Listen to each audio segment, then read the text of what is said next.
Hi, it's Rob here from the Backyard Kettle Co. Have you ever wondered whether a top shelf brisket from your butcher is really worth it, or is Costco good enough? Today we're going to find out.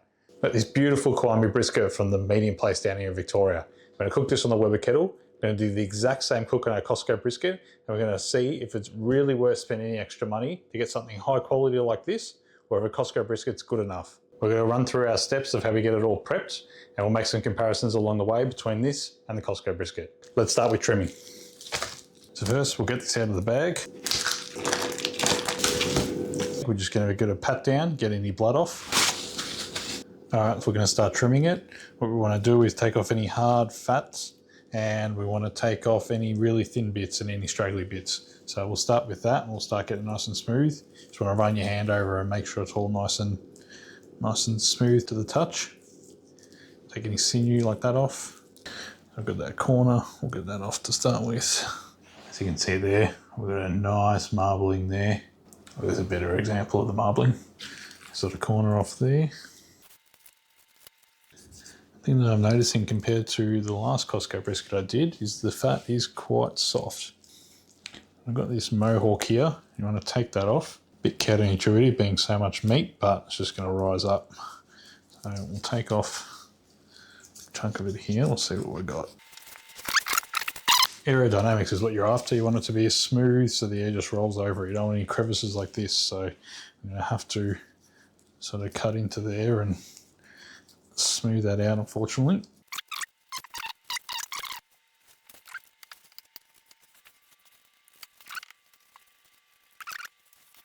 My next step is to salt it and in the fridge for 1 to 2 days. I like to try and do 2 days if I possibly can. The idea behind dry brining is the salt pulls the moisture, it gets dissolved by the moisture, and then it pulls itself back in. So you actually get salt in the meat. Being so thick, especially through this part, it can get a little plain. So I find that briskets I do this with seem to have a lot nicer taste on the inside rather than just relying on the bark on the outside. If you don't want to dry brine it and you're using my recipe for the rub, make sure you add salt to the rub. I purposely left salt out of the rub because we do this step early. There's enough salt going on it now that we don't need to have salt on the rub. So we'll run you through that now. The amount of salt we use is kind of important. The recipe calls for 1/2 teaspoon per kilo of normal table salt or 1 teaspoon per kilo of kosher salt.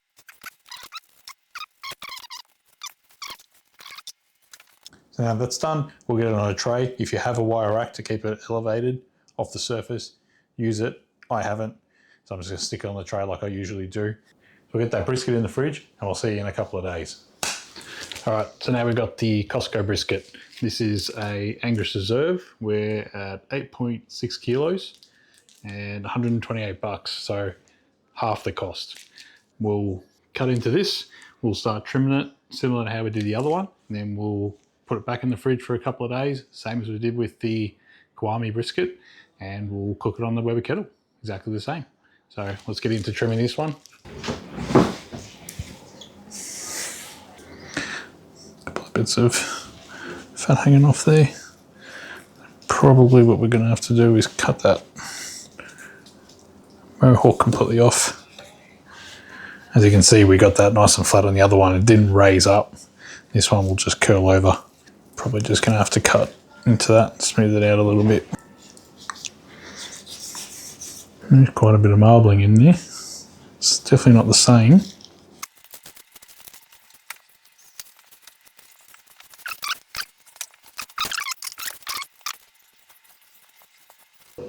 So now that's all done, we'll flip it over, salt the bottom, flip it back, salt the top, on a tray in the fridge.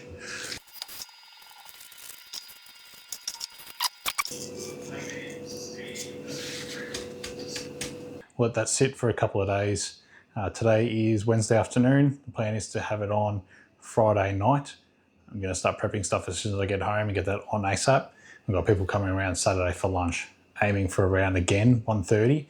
This one's not going to rest as long, so that's going to impact it a little bit, but we'll still see what the flavour's like. Good morning, it's Sunday here at 8:45 a.m. We've had the brisket sit in the fridge for about a day and a half. So we're going to get the kettle all lit and ready before we start doing the rub. We'll get the snake pit here set up. we'll show you how to set up a snake method. We want this on and hot before we start doing the rub of the brisket. You don't want the rub sitting there too long. Come along with me and we'll get that set up now. First things first, we'll get our snake pit in.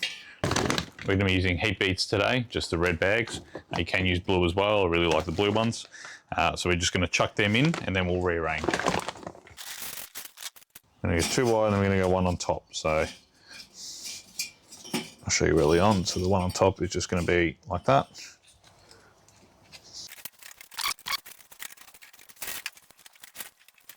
So while we've got the charcoal out, we're just going to set up our mini chimney as well. We want 12 briquettes.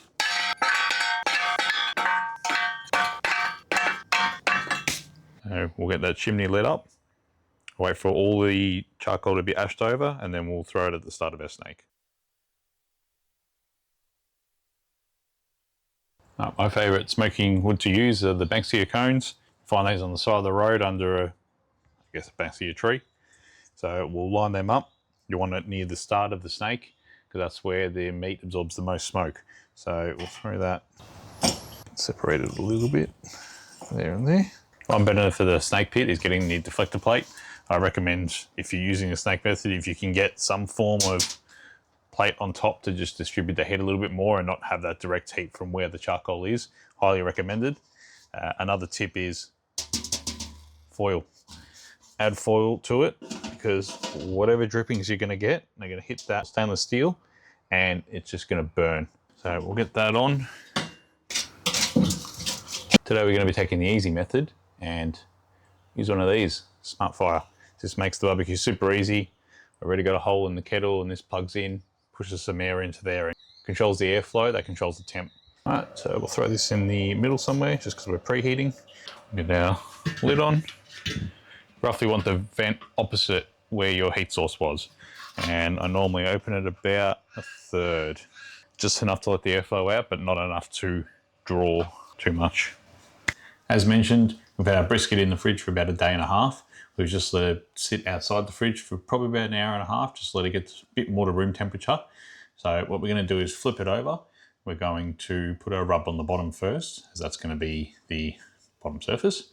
And then we'll rub it, flip it back over, do the top, and we'll get it into the smoker. You want to start with a bit of a binder. I like using olive oil, got it around the house. It's nice and easy. You can use mustard, sriracha. There's quite a few different things you can use. And we'll do what I initially said and do the bottom first. I'll rub that in. The recipe will be in a link in the description. If you want to make your own, you can use whatever you like. But today we're using the homemade one, so we'll give that a crack.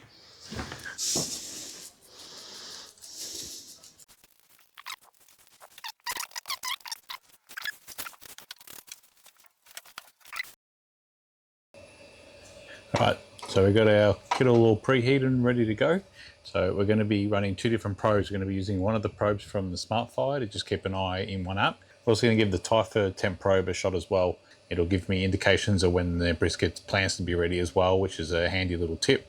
So we'll run it as long as it goes and give it a good test. I'll show you how it's all done. A temp probe here. Really want roughly the center there, the thick part. So we're about here, all the way in. There we go. And we've got our Typhur temp probe as well. Flick that on and push that all the way in. We've got the heat for about here.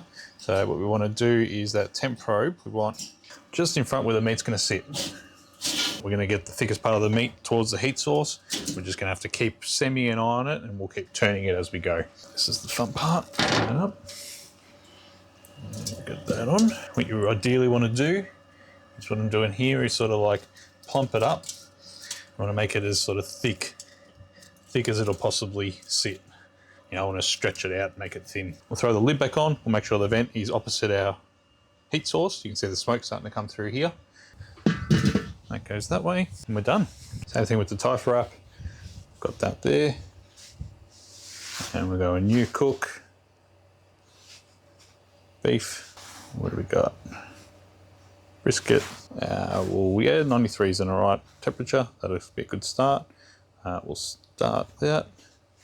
We'll come back in a little bit once it gives us a notification the estimated time is ready, and we'll check how it's going. All right, it is 5:30 p.m. on Friday. We're back out here with our trusty kettle. I'm gonna get this set up quickly again. As we've got that preheating, we've got our brisket out now, so we're gonna do exactly the same as before.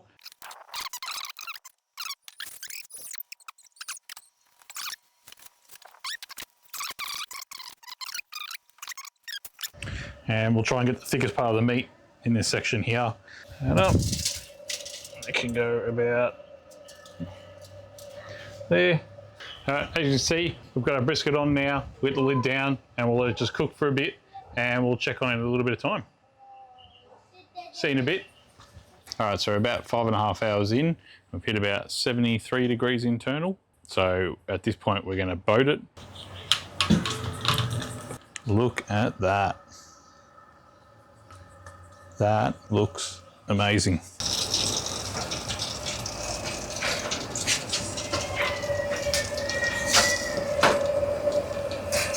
All right, so as you can see, it's looking bloody good at the moment. So we're gonna get that onto the foil and I'll show you how to boat it. Oh yeah.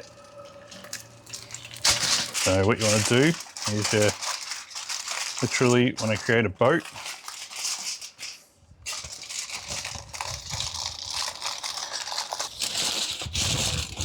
Wrap it nicely around. I want to use the foil to catch all those juices. As you can see there, I've got that nicely wrapped around. Still let the smoke roll over the top, which is what we want. And we'll get that back on. While we've got the meat off, it's a great time to lift off the grill quickly and potentially have a look, see where we're at. Fuel-wise, we're at about here. So we'll turn this out that way. We'll get the temp probe in that general area again. So we know the heat there. And then we'll get this larger part of the brisket back over there. Good to go. We'll see you in, the Typhur app says about 3.5 hours. It is, I think, about 4:30 now, so that'll be, 8 o'clock. So we'll get the lid back on, and if you're looking, you're not cooking, so. Up there. G'day guys, it's now 9:30 at night. We're reading 93 on the Typhur at the coldest point, and we're hitting around the sort of 96, 97 mark on the SmartFire. The Typhur app does have multiple temperature probe positions on that one probe, and it is getting pretty high on there. So we're gonna check for tenderness now. If it is ready, we're gonna get some aluminium foil. We'll sit that boat into the aluminium foil. We'll let it rest on the bench until all the steam comes off before we wrap it up. The idea is we don't want it to steam inside the foil because that'll just ruin it. So we'll pull the lid off and we'll have a look. So best way to do it is use the probe we've already got. It's nice and sharp, and you just want to feel for any resistance. That's going in super easy, very easy. A little bit of resistance on the end here, but I think we can get away with that. Everywhere else is super soft. What you don't want to do is poke too far. You want to poke through the bottom of your foil boat, because then you're just going to let all that fat out. So just make sure you know how far you're going and you don't go too far in. But that's good. So we'll get the foil ready and then we'll get it off.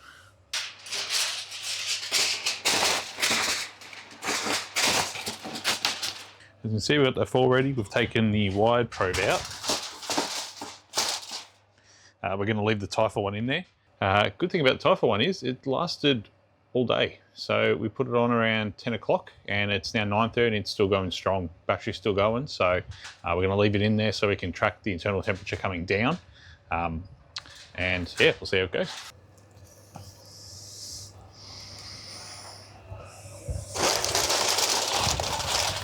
There we go. As you can see, we've got all that,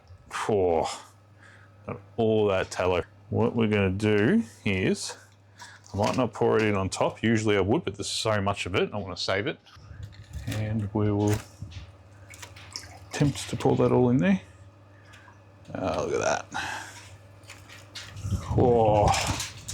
As you can see here, we've got 600 ml came out of that. So that is why we put a tray. That's why we try and save what we can, because that is liquid gold. Put that inside on the bench. We'll see in a little bit. Probably won't make a clip of the next part, but just wait for the internal temperature to hit around 70 degrees and then wrap it. What we're going to do is set the oven to 60°C. We're going to throw it in there overnight. This is for lunch tomorrow. I just wanted to get it well and truly done, nice and early, and we'll let it hold in the oven. You have to make sure when you're cooking brisket, you allow enough time. You're better off resting for longer than not having the food ready and everyone being antsy about it, or trying to rush it at the end and stuffing it up. Allow yourself 4 or 5 hours to rest it. And that way, if it's done late, it's not a problem. You can rest it for an hour. But if it's done early, just hold it for longer. It's not a big deal. Anyways, we'll see you at about lunchtime when we cut it up. Yeah. Check that out. Bark is nice and hard, which is good.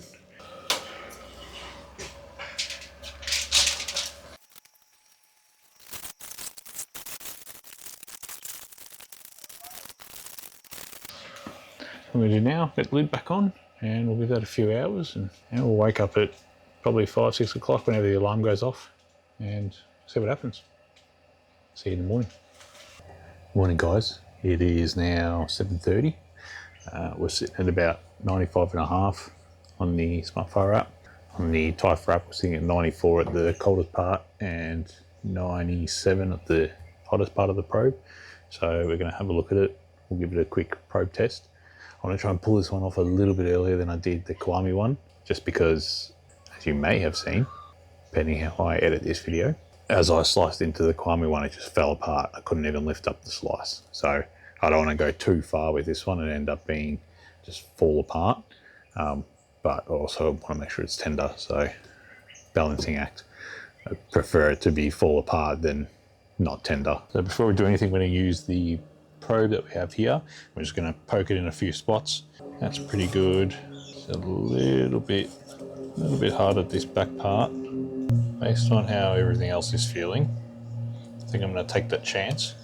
It's still going to do a bit of residual cooking after we pull it off, so I think we're close enough to that end part that it'll finish itself off sitting on the bench.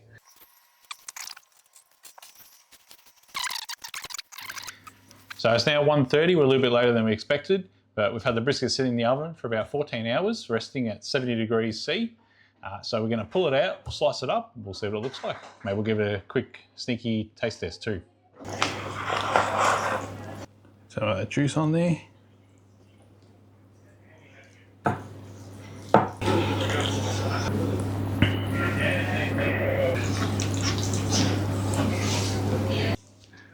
Look at that. Slight push, just enough. Damn, this is going to be good.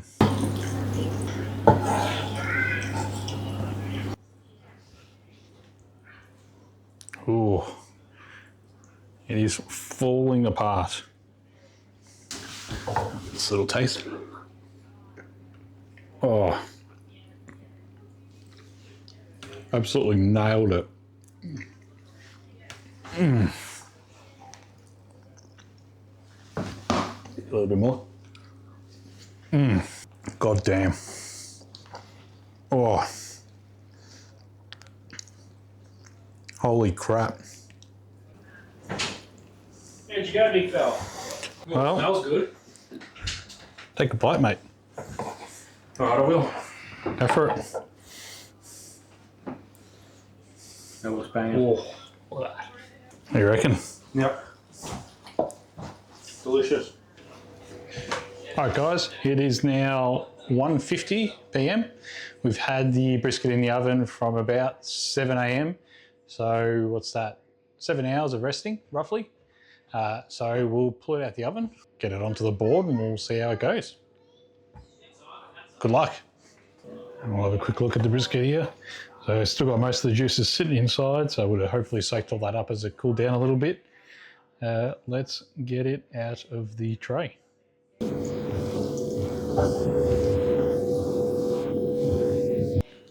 It's cutting pretty nice. It's not falling apart like the other one.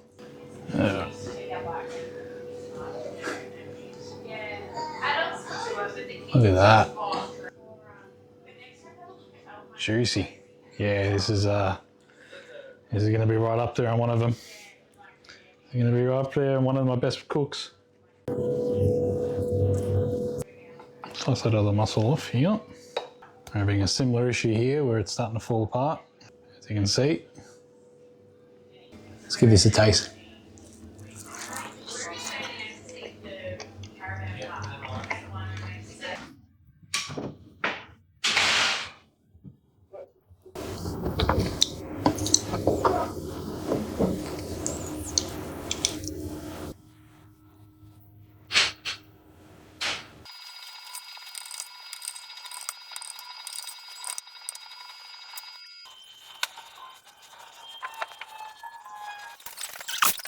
Liquid gold, this.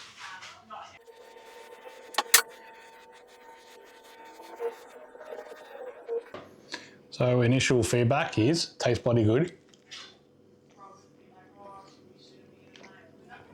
Definitely tastes heaps better than my last Costco brisket, but nowhere in comparison to the 9 Plus. The 9 Plus was just like rich, like, this is good, but absolutely no comparison.